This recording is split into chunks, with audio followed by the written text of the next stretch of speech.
मित्रों, उज्ज्वल classes RTP में आपका पुनः से फिर एक बार स्वागत है। इससे पूर्व वाले वीडियो में आप लोगों ने 63 क्वेश्चनों को पढ़ा था। इस वीडियो में हम लोग 64 नंबर के क्वेश्चन से स्टार्ट करते हैं। ये सारे क्वेश्चन जो आपको दिखाई दे रहे हैं सब मोस्ट इम्पॉर्टेंट हैं डीएलएड के विद्यार्थियों के लिए। इसके साथ साथ टेट, सीटेट, यूपी टेट की कक्षाओं में भी यह क्वेश्चन पूछे जा सकते हैं। तो मित्रों, अगला जो हम लोगों का क्वेश्चन है वह है देवालय। देवालय में संधि है। ऑप्शन पहला है दीर्घ संधि, दूसरा गुण संधि, तीसरा यण संधि और चौथा अयादि संधि। तो देवालय शब्द का संधि विच्छेद होगा देव धन आलय अर्थात देवालय। तो इसमें जो इसका सही संधि विच्छेद होगा ऑप्शन अ, ये संधि सही होगा। अगला जो क्वेश्चन है वह है 65 नंबर, रविंद्र का सही संधि विच्छेद बताना है। रविंद्र शब्द का सही संधि विच्छेद क्या होगा? अ है रवि धन इंद्र, ब है रवि धन इंद्र, स है रवि धन इंद्र और द इनमें से कोई नहीं। तो मित्रों, यहाँ पे आप देखेंगे कि रवि शुद्ध जो शब्द है रवि कैसे लिखा जाएगा। तो रवि जो शुद्ध शब्द है आपको दिखाई दे रहा है ऑप्शन ब में रवि धन इंद्र। तो इसका जो ऑप्शन है ऑप्शन ब सही होगा, रवि धन इंद्र। अगला क्वेश्चन है बधुत्सव। 66 नंबर का प्रश्न बहुत ही इम्पॉर्टेंट है। बधुत्सव का संधि विच्छेद बताइए। अ है बधुधन उत्सव, ब बधुधन उत्सव, स बधुधन उत्सव और द इनमें से कोई नहीं। तो इसका जो सही आंसर हो जाएगा वह आंसर ऑप्शन नंबर स सही है, अर्थात तीसरा बधुधन उत्सव। अगला क्वेश्चन है देवेंद्र का संधि विच्छेद कीजिए। देवेंद्र जो शब्द है इसका सही संधि विच्छेद आपको बताना है। अ देवधन इंद्र, ब देवधन इंद्र, स देवधन इंद्र और द इनमें से कोई नहीं। तो मित्रों, संधि से संबंधित हम वीडियो भेज चुके हैं और उसको आप पढ़ेंगे तो पूर्णतः कोई भी संधि इसमें से पूछा जाए वह आप बस शब्द को देखने मात्र से ही बता देंगे कि इसमें कौन सी संधि है। तो यहाँ पे आप देखेंगे देव धन इंद्र, ये जो संधि विच्छेद होगा तो ऑप्शन इसमें का असही है, क्योंकि इंद्र जो शब्द है इंद्र हमेशा छोटी की मात्रा लगी रहती है। तो ऑप्शन ये जो अ दिखाई दे रहा है देवधन इंद्र, ये बिल्कुल ही सही है। अगला क्वेश्चन है तवल्लकर रमेश महोत्सव में संधि है, अर्थात इसमें 3 शब्द दिया हुआ है और तीनों शब्दों में संधि बताना है। अ है अयादि स्वर संधि, ब है गुण स्वर संधि, स है यण स्वर संधि और द है वृद्धि स्वर संधि। तो ये 3 जो प्रश्न है, 3 जो शब्द हैं तीनों शब्दों में स्वर संधि ही है, लेकिन इसमें कौन सी संधि है उस चीज़ को आपको बताना है। तो इसका जो सही आंसर हो जाएगा ऑप्शन ब, ये दूसरा जो संधि है ये बिल्कुल ही सही है, क्योंकि तव धन लकार से तवल्लकार, रमा धन ईस से क्या बनता है रमेश, महाधन उत्सव से महोत्सव। तो जिसमें जिस शब्द में ए की मात्रा लगा हो, ओ की मात्रा लगा हो, ठीक है, या शब्द को बोल रहे हैं अर की ध्वनि आ रही हो या अल ध्वनि आ रही हो, तो कोई भी शब्द है जिसमें ए की मात्रा लगा हो, पहले वर्ण को छोड़िए दूसरे वर्ण पर ए की मात्रा आप देख रहे हैं, रमेश में ए की मात्रा लगा है, महोत्सव में ओ की मात्रा लगा है, तवल्लकार में कौन सा आ रहा है अल जो है ध्वनि आ रहा है। तो जिसमें ए की मात्रा ओ की मात्रा लगा हो या कोई भी शब्द बोलते हैं उसमें अल ध्वनि हो या अर की ध्वनि हो, जैसे महर्षि, देवर्षि, तो इसमें हमेशा जो है गुण स्वर संधि होता है। तो ऑप्शन बी बिल्कुल ही करेक्ट आंसर है। अगला देखेंगे स वर्ण का उच्चारण स्थान पूछा गया है। स वर्ण का उच्चारण स्थान क्या है? तो देखिए इसके लिए एक सूत्र है, ठीक है, इसका है ये ऑप्शन अ है दंत है, ब हो जाएगा तालु, स हो जाएगा कंठ और द हो जाएगा मूर्धा। ठीक है, तो इसमें पूछा गया है कि स वर्ण का उच्चारण स्थान क्या है। तो इसको क्या बोलते हैं, देखिए स ये मोस्ट इम्पॉर्टेंट है। जैसे एक ये स हो गया, एक ये स हो गया और एक ये स हो गया, तीनों स मोस्ट इम्पॉर्टेंट है। तो इसको देखिए तालवी स बोलते हैं, तो इसका उच्चारण स्थान तालु हो जाएगा क्योंकि इसको तालवी स बोलते हैं। इसको बोलते हैं मूर्धन्य स, अर्थात इसका उच्चारण स्थान क्या है, मूर्धा। ठीक है, और इसको बोलते हैं दंत स, अर्थात इसका उच्चारण स्थान है दंत। ठीक है, दंत। तो लृतु लसानम दंता, लृतु लसानम दंता, इस सूत्र से इसमें जो ऑप्शन सही होगा आपका करेक्ट अ अर्थात दंत। अगला जो क्वेश्चन है, त्रयः सचत्वारिंशत्, त्रयश्चत्वारिंशतः शब्द का अर्थ क्या होगा। अ है 34, ब है 43, स है 103 और द है 300। त्रयश्चत्वारिंशत्, ठीक है, त्रयश्चत्वारिंशत् अर्थात त्रय माने होता है 3 प्लस चत्वारिंशत् माने क्या होता है 40। तो 3 और 40 कितना हो जाएगा 43 अर्थात 43। तो इसका जो सही आंसर हो जाएगा ऑप्शन ब, करेक्ट आंसर हो जाएगा ऑप्शन ब, ये बिल्कुल ही सही है। अगला 71 नंबर का जो क्वेश्चन है, पंचवटी, पंचवटी शब्द में समास पूछा गया है। ऑप्शन अ है द्वंद्व समास, ब है द्विगु समास, स है बहुब्रीहि समास और द है कर्मधारय समास। तो देखिए समास से संबंधित कोई भी शब्द पूछे जाते हैं तो आपका विग्रह के ऊपर डिपेंड करता है कि आप विग्रह कैसे करते हैं। ठीक है, लेकिन इसमें विग्रह नहीं पूछा गया है, इसमें करेक्ट यही डायरेक्टली यही पूछा गया है कि इसमें समास कौन सा है। तो इसमें अगर देख लिया जाए पंचवटी में, तो इसमें आपका बहुब्रीहि समास भी होगा। ठीक है, क्योंकि पंचवटनानाम समाहार, 5 वटों का समूह, इस तरह से इसका हम करते हैं। तो इसमें आपका जो है ऑप्शन ब आ रहा है द्विगु समास, क्योंकि पंच माने 5 होता है, पट माने पेड़, 5 वटों का तो जो एक समूह है समाहार है तो उसमें द्विगु समास होता है। ठीक है, तो यहाँ पर एक समूह का समाहार का जब बोध हो रहा है तो इसमें आपका द्विगु समास हो जाएगा। लेकिन अगर इसको यहीं पे कहा जाए कि 5 वटों का वह स्थल जहाँ पे श्री रामचंद्र अपने पत्नी सीता और लक्ष्मण जी के साथ निवास किए थे, तो उस हिसाब से इसमें देखा जाए तो बहुब्रीहि समास होगा। लेकिन अगर यहाँ पे पंचवटी पूछा गया है तो पंचवटी में आप यहाँ पे द्विगु समास लिख सकते हैं। ठीक है, ये बिल्कुल ही करेक्ट आंसर है। अगला देखेंगे 72 नंबर का जो क्वेश्चन है, विसर्ग का उच्चारण स्थान पूछा गया है। विसर्ग का उच्चारण स्थान क्या है। तो देखिए इसके लिए ऑप्शन दिया गया है। ऑप्शन अ है कंठ, ब है तालु, स है दंत और द है ओष्ठ। इसके लिए एक सूत्र आपको याद होगा, अकुह विसर्जनीय नाम कंठः, अकुह विसर्जनीय नाम कंठः, यानी कि आ कु से कवर क ख ग घ अंग और ह तथा विसर्ग, जो विसर्ग के वर्ण है ये विसर्ग है, तो इसका उच्चारण स्थान पूछा गया है। तो इसका उच्चारण स्थान ऑप्शन अ हो जाएगा कंठ, अकुह विसर्जनीय नाम कंठा। ठीक है, अगर यहीं पे अनुस्वार को पूछ दिया जाए इसका, तो ये अनुस्वारस नासिका, यानी इसका उच्चारण स्थान जो हो जाए नासिका और विसर्ग का हो जाएगा आपका कंठ।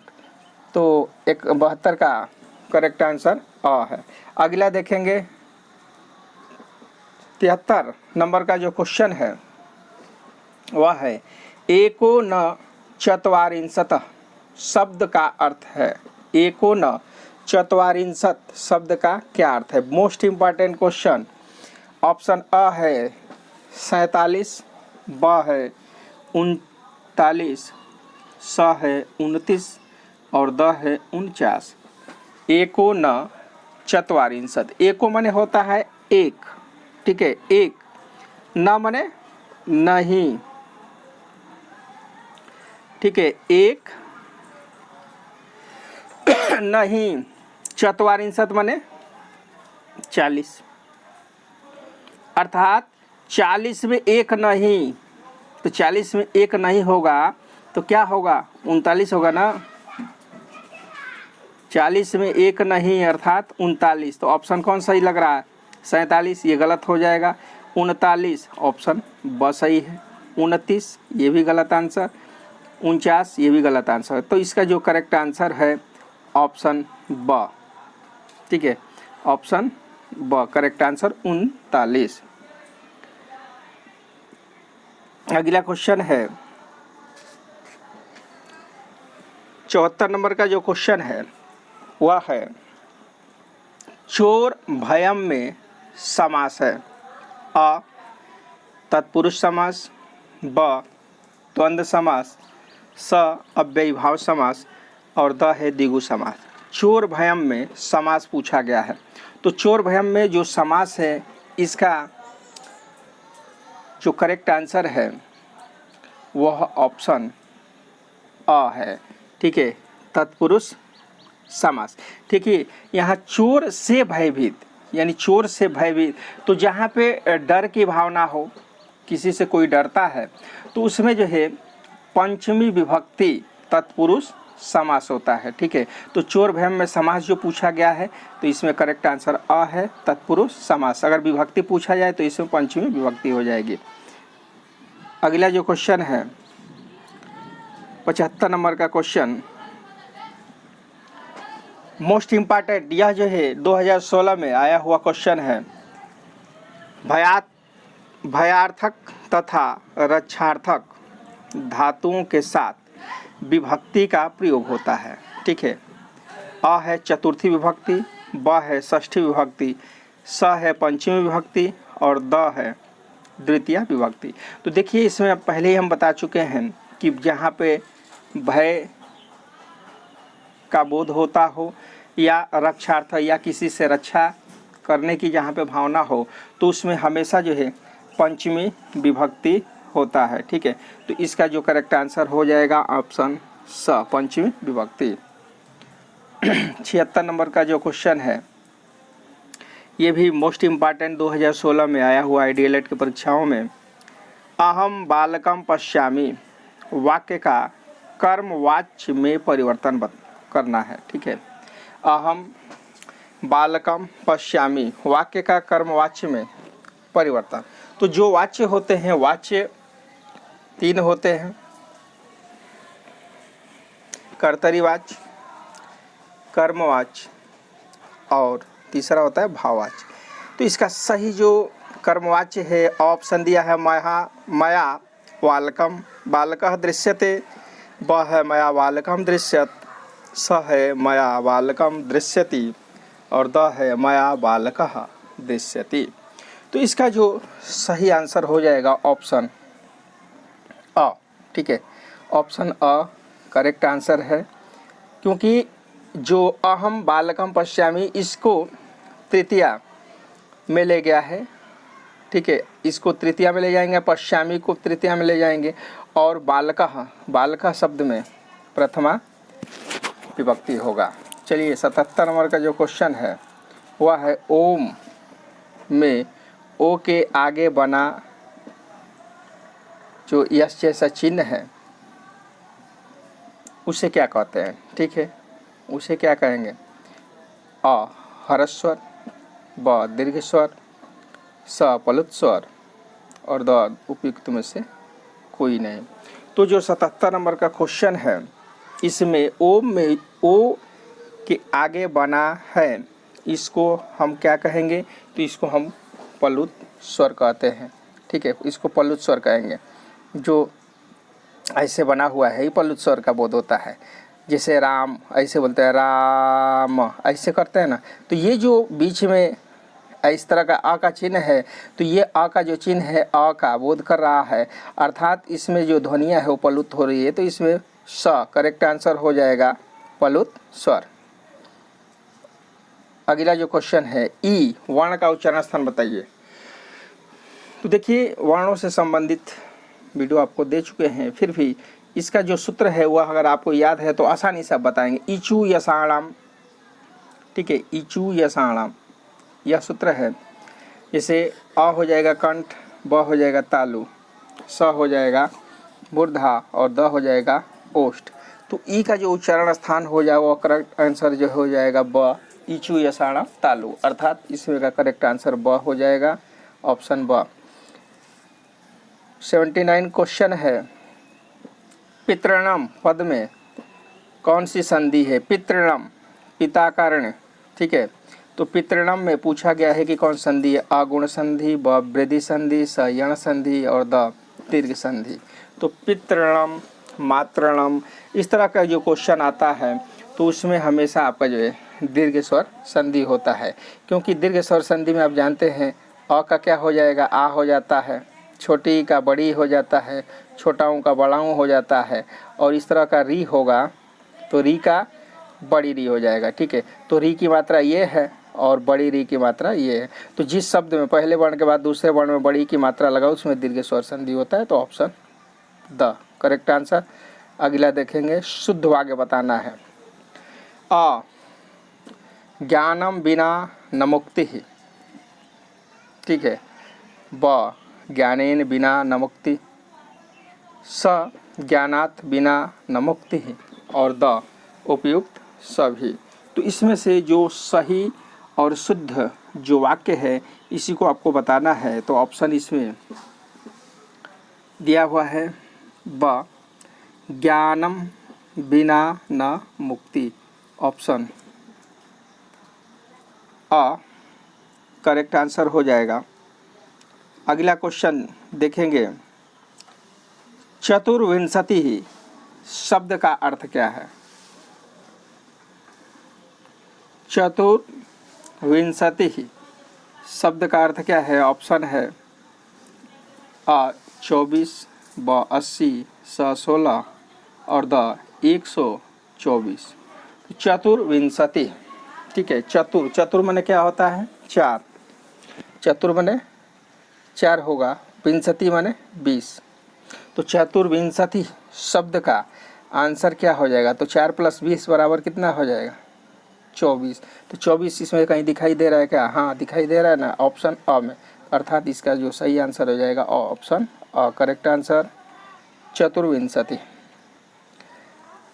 अगला देखेंगे, 82 नंबर का जो क्वेश्चन है, संस्कृत में भविष्यकाल के प्रयोग के लिए लकार का प्रयोग किया जाता है। मोस्ट इम्पॉर्टेंट क्वेश्चन, डीएलएड की परीक्षा में आया हुआ है, बीटीसी 2018 का यह क्वेश्चन है।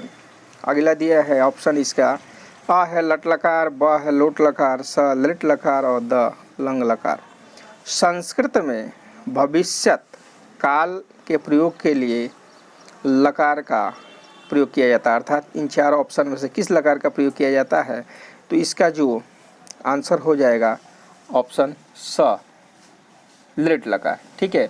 भविष्यत काल में इसका प्रयोग किया जाता है, अर्थात कोई भी शब्द होगा और जिस शब्द में अब इस तरह का आधा स लगा होगा तो उसमें समझ जाइए ना कि उस शब्द में भविष्य काल है, लेट लगा रहा है। जैसे पठिष्यतः, पठिष्यतः, पठिष्यन्ति, इस तरह का रूप चलता है तो ये स आपको इसमें दिखाई देगा, पठिष्यतः, ठीक, पठिष्यतः, पठिष्यत, पठिष्यन्ति, इस तरह का रूप चलेगा तो ये भविष्यकाल अर्थात लट लकार इसमें होता है, ऑप्शन स करेक्ट आंसर है इसमें लट लकार। अगला क्वेश्चन देखेंगे, 83 नंबर का क्वेश्चन है, संस्कृत व्याकरण की दृष्टि से शुद्ध रूप कौन सा है? ऑप्शन अ है उपरोक्त, ब है उपरियुक्त, स है उपयुक्त और द है उपरियुक्त। संस्कृत व्याकरण की दृष्टि से जो इसमें शुद्ध शब्द है वह ऑप्शन ब करेक्ट आंसर, उपरियुक्त शुद्ध शब्द है, ना कि उपरोक्त शब्द, उपरियुक्त शब्द, यह ऑप्शन ब सही है। अगला जो क्वेश्चन है वह अगला क्वेश्चन देखेंगे जिस जो परीक्षा की दृष्टि से मोस्ट इम्पॉर्टेंट है। 84 नंबर का जो प्रश्न आप देख रहे हैं वह है संस्कृत संख्याओं से संख्यावाची शब्द षण्णवति अंक का वाचक है। षण्णवति, ठीक है, ये टेट की परीक्षाओं में भी पूछा जा चुका है, बीटीसी डीएलएड में भी आया है। मोस्ट इम्पॉर्टेंट क्वेश्चन, अ है 69, ब है 96, स है 79 और द है 66। षण्णवति शब्द का जो अंक है, यह अंक होगा आपका ऑप्शन ब। इस करेक्ट आंसर ये जो है ऑप्शन ब हो जाएगा। 96 यानी 96 को बोला जाता है षण्णवति या षट्ठनवति, ठीक है। अगला क्वेश्चन है 85 नंबर का क्वेश्चन, कर्ता का इष्टतम कारण है। कर्ता का इष्टतम कारण है ऑप्शन अ संबंध, ब है कारण, स संप्रदान और द हो जाएगा कर्म। तो इसका जो करेक्ट आंसर हो जाएगा ऑप्शन द कर्म। कर्ता का इष्टतम जो कारण है वो क्या है, कर्म है। अगला जो क्वेश्चन है 86 नंबर का जो क्वेश्चन है, अकः सवर्ण दीर्घा सूत्र है। अकः सवर्ण दीर्घा यह जो सूत्र है किस संधि का सूत्र है, अ आयादी संधि का, ब गुण संधि का, स दीर्घ संधि का और द यण संधि का। तो अकः सवर्ण दीर्घा, अक एक प्रत्याहार है और अक प्रत्याहार में आने वाले जितने भी वर्ण हैं उसका क्या हो जाता है, दीर्घ रूप हो जाता है, बड़ा रूप हो जाता है। तो अकः सवर्ण दीर्घा इसी सूत्र में ही उस संधि का नाम लिखा गया है। तो इसमें जो संधि हो जाएगा वह हो जाएगा दीर्घ स्वर संधि, अर्थात ऑप्शन स दीर्घ स्वर संधि। अगला क्वेश्चन है 87 नंबर, एचो अयवायावा सूत्र है। ऑप्शन अ दीर्घ संधि का, ब यण संधि का, स आयादी संधि का और द गुण संधि का। तो इसमें जो संधि है उसमें करेक्ट आंसर हो जाएगा ऑप्शन स आयादी स्वर संधि। चलिए आगे बढ़ते हैं। 88 नंबर का जो क्वेश्चन है, मधुधन अरि इस शब्द का संधि होगा। ये जो विग्रह किया गया है मधुधन अरि, तो इसको मिलाकर के कौन से शब्द का निर्माण होगा, ठीक है, मध्वरी, मधुरी, मधुरे या मध्वरी। तो यहाँ पे आप देख रहे हैं जो शुद्ध और करेक्ट आंसर जो हो जाएगा वह हो जाएगा मध्वरी। मधुधन अरि मध्वरी, अर्थात इसमें हो जाएगा मध्वरी और इसमें संधि अगर पूछा जाए तो इसमें हो जाएगा आपका यण स्वर संधि। किसी भी शब्द में य व र ल ये वर्ण आते हैं और उससे पूर्व कोई आधा वर्ण लगा हुआ हो तो उसमें यण स्वर संधि होता है। तो मधुधन अरि बराबर हो जाएगा मध्वरी। छोटा उ प्लस अ बराबर क्या हो जाएगा वह। अगला क्वेश्चन है, चे धन आयन की संधि होगी। चे धन आयन की संधि क्या होगी, ऑप्शन अ चीनम, ब चैनम, स चायनम और द चयनम। चे धन आयन, चे धन आयन इस शब्द का जो सही संधि होगा वह आंसर है ऑप्शन है द करेक्ट आंसर चयनम, ठीक है, चयनम ये करेक्ट आंसर। अगला देखेंगे अवनिशः में संधि है। अवनिशः, अवनिशः में संधि पूछा गया है। ऑप्शन अ है दीर्घ संधि, ब है गुण संधि, स है दीर्घ वृद्धि संधि और द है यण संधि। अवनिशः इस शब्द में जो सही संधि विच्छेद हो जाएगा वह हो जाएगा, इसका जो आप ऑप्शन दिया हुआ है वह करेक्ट आंसर हो जाएगा ऑप्शन आ दीर्घ स्वर संधि, ठीक है। अवनिश में कौन सा हो जाएगा, दीर्घ स्वर संधि। अवनि धन इस से क्या होगा, अवनिश, ठीक है। अवनि धन इस बराबर अवनिश, अवनि प्लस ईसा, ठीक है। तो यहाँ पे देख रहे हैं छोटी ई प्लस बड़ी बराबर क्या हो जाएगा, बड़ी। तो जो बड़ी की मात्रा आप देख रहे हैं बड़ी की जो मात्रा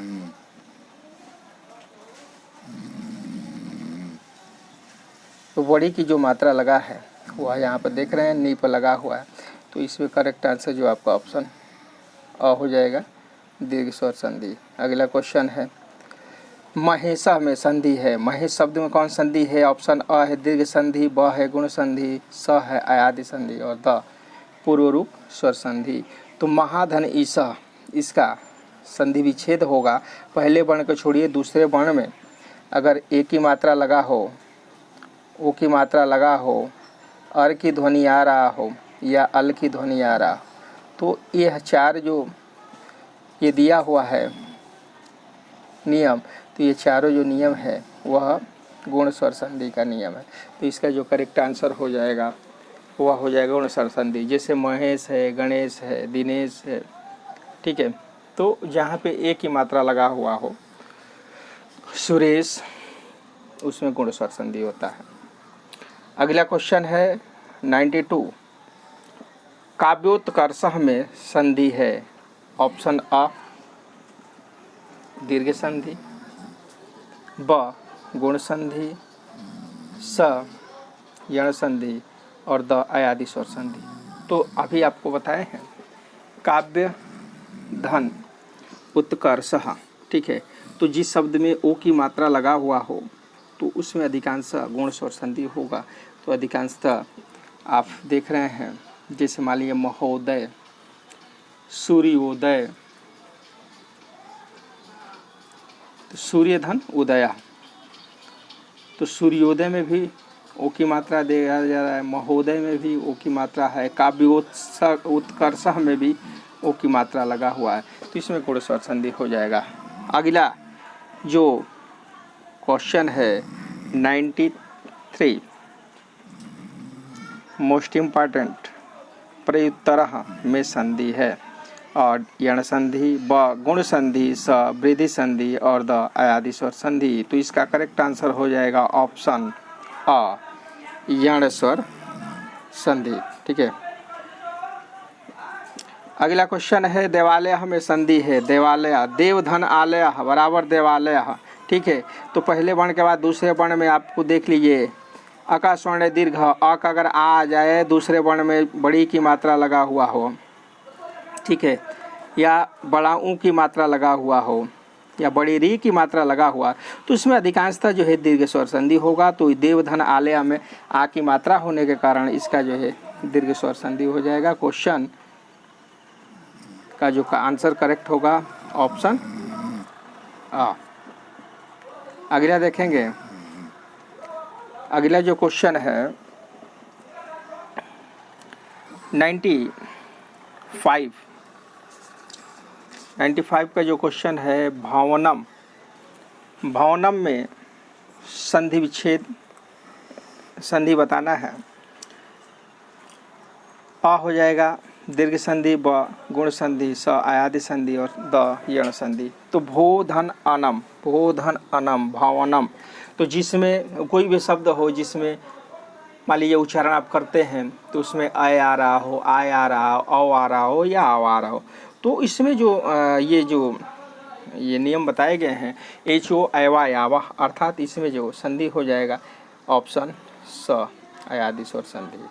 अगला क्वेश्चन है 96 पित्राज्ञा में संधि है। पितृधन आज्ञा, पित्राज्ञा, पितृधन आज्ञा, पित्राज्ञा, तो इसमें आप देख रहे हैं पित्राज्ञा यानी आधा त के बाद पूरा र आया है, तो ये जो इसमें आया है तो ये जो उपनियम है यह यण संधि का, ई को यण ची इसका सूत्र है।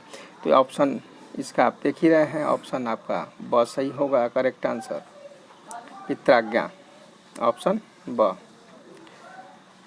97 का जो क्वेश्चन है गायक में संधि विच्छेद है। तो हम पहले ही आपको बता चुके हैं कि जिस शब्द को बोलने मात्र से आए, आए, आओ, आओ इस तरह का ध्वनि आए तो उसमें हमेशा जो है अयादि स्वर संधि होता है। तो गायक इस तरह बोलना है तो इसमें आय ध्वनि आ रहा है, तो इसका करेक्ट आंसर ऑप्शन द अयादि स्वर संधि। अगला क्वेश्चन 98 वसुधैव में संधि है। वसुधैव में संधि है, वसुधैव ऑप्शन अ है यण संधि, ब है गुण संधि, स अयादि संधि और द वृद्धि स्वर संधि। तो वसुधैव, ठीक है, तो वसुधैव में जो संधि हो जाएगी वह ऑप्शन द करेक्ट आंसर हो जाएगा, वृद्धि स्वर संधि। क्योंकि कोई भी शब्द है, वृद्धि स्वर संधि की यही पहचान है कि किसी भी शब्द में औ की मात्रा लगा हो, ठीक है, वसुधा धन एव बराबर वसुधैव, तो पहले वर्ण के बाद दूसरे वर्ण में ऐ की मात्रा लगा हो या औ की मात्रा लगा हो, ठीक है, तो ऐसे शब्दों में हमेशा वृद्धि स्वर संधि होता है, यही इसकी पहचान है, ठीक है। जैसे सदा धन एव, तो सदैव, सदैव सब लिखा जाता है ना, सदैव, ठीक है, सदैव इस तरह का मात्रा लगा हुआ। महोदय, महोषधि, महोषधि, तो देखिए यहाँ पे ऐ की मात्रा, यहाँ औ की मात्रा, तो ऐसे कोई भी शब्द आता है तो उसमें वृद्धि स्वर संधि होता है। अगला क्वेश्चन है, भ्रातरः में समास है, अ है समाहारः समास, ब एक शेष द्वंद्व समास, द तत्पुरुष समास, स तत्पुरुष समास और द इनमें से कोई नहीं। तो भ्रातरः में जो समास हो जाएगा वह करेक्ट आंसर जो हो जाएगा ऑप्शन ब, एक शेष द्वंद्व। भ्रातरः माने दो भाई, ठीक है, भ्रातरः भाई और बहन, तो इसमें से कोई एक विकल्प को चुनना है। तो द्वंद्व समास के जो है तीन भेद बताए गए हैं, समाहार द्वंद्व, एक शेषा द्वंद्व, इतरेतर द्वंद्व, तो इसमें जो द्वंद्व समास का भेद हो जाएगा ऑप्शन ब, एक शेषा द्वंद्व। लास्ट जो क्वेश्चन है इस वीडियो का, ऑप्शन के साथ इस क्वेश्चन को देखेंगे। विद्याधनम में समास है, ठीक है, ऑप्शन अ है तत्पुरुष समास, ब द्विगु समास, स कर्मधारय समास और द इनमें से कोई नहीं। तो इस तरह से आप इसका ऑप्शन देख चुके हैं, तो इसका जो करेक्ट आंसर हो जाएगा विद्याधनम, यानी इस तरह से विद्या की एक तरह से विशेषता बताई जाए, विद्या रूपी धन, विद्या रूपी धन, तो इस तरह से इसमें करेंगे।